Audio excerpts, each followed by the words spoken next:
Hi, my name is Wim Marijs from wimmarijs.com.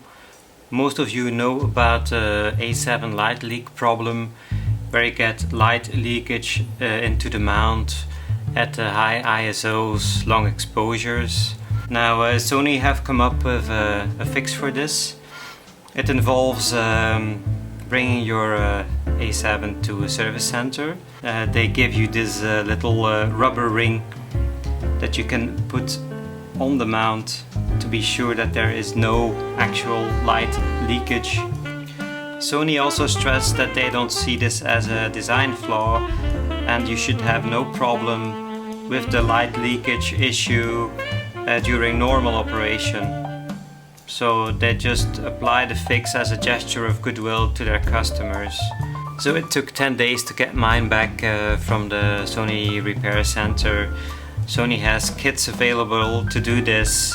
They just have to send it out to your local repair center, and it just takes like a couple of hours to do.